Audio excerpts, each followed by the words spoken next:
साथियों, आप जानते हैं कि दुनिया की राजनीति में हर पल और हर दिन एक नया परिवर्तन हो रहा है। साथियों, आप जानते हैं कि ईरान, पाकिस्तान, चीन और तुर्की समय समय पर कश्मीर मुद्दे को उठाते रहते हैं।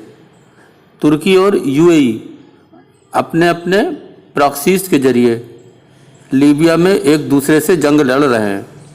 वर्ष 2014 के विवादित चुनावों के बाद से ही लीबिया में दो गुट लगातार सत्ता प्राप्त करने की जद्दोजहद में लगे हुए हैं। एक तरफ जनरल खलीफा हफ्तार के नेतृत्व वाली लीबियन नेशनल आर्मी यानी LNA और दूसरी तरफ अल सर्राज के नेतृत्व वाली गवर्नमेंट ऑफ नेशनल लिकार्ड यानी GNA। ये दोनों एक दूसरे से लगातार खूनी जंग लड़ रहे हैं। तुर्की के नेता GNA के नेता अल सर्राज के साथ उन्होंने करार किया है कि अगर GNA की लीबिया की सत्ता मिल जाती है तो GNA तुर्की को मेडिटेरियन सी के पूर्वी इलाकों का कब्जा सौंप देगा। मेडिटेरियन सी का यह इलाका गैस के भंडारों से भरा पड़ा है। ऐसे में तुर्की किसी भी हाल में दहशतगर्द मुस्लिम ब्रदरहुड के जरिए इस हिस्से पर अपना कब्जा जमाना चाहता है। लीबिया आज यूएई और तुर्की का भी अखाड़ा बना हुआ है, इसके कारण मुस्लिम देश दो धड़ों में बढ़ चुके हैं। एक तरफ आपको कतर, तुर्की जैसे देश दिखाई दे रहे हैं, तो दूसरी तरफ यूएई, सऊदी और जॉर्डन जैसे मुस्लिम देश लीबिया को लेकर मिस्र और तुर्की के बीच भी तनाव चरम पर है। तुर्की ने लीबिया की राजधानी त्रिपोली से 125 किलोमीटर दूर नुकत अल कमस, यह एक ज़िला है, इस ज़िले में अल वाटिया एयरबेस पर अपने फाइटर जेट, ड्रोन और मिसाइल सिस्टम को तैनात किया है, जिसे मिस्र और फ्रांस अपनी सुरक्षा के लिए खतरा बताते रहे हैं। मिस्र ने कई बार इसे लेकर तुर्की को चेतावनी भी दी थी, लेकिन तुर्की की यह समझ में नहीं आया। लेकिन अब उसने सीधा हमला बोल दिया है।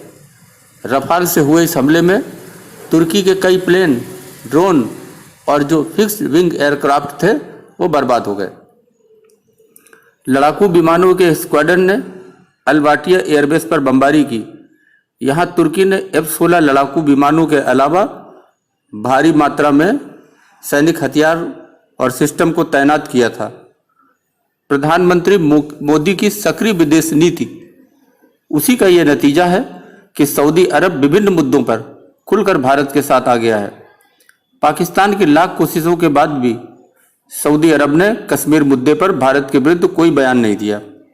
भारत के खिलाफ न जाकर सऊदी ने अपने पारंपरिक मित्र तथा OIC के एकमात्र परमाणु शक्ति संपन्न देश पाकिस्तान से अपने संबंध भी खराब कर लिए। सऊदी को तुर्की, ईरान, चीन एवं पाकिस्तान के नए संयुक्त मोर्चे के खिलाफ कोई महत्वपूर्ण सहयोगी चाहिए था। भारत इसके लिए सबसे उपयुक्त विकल्प है, तो उसे एक साथ सामरिक एवं आर्थिक मोर्चे पर सहयोग के अवसर प्रदान करता है। भारत और सऊदी मिलकर तुर्की को लीबिया में घेर सकते हैं।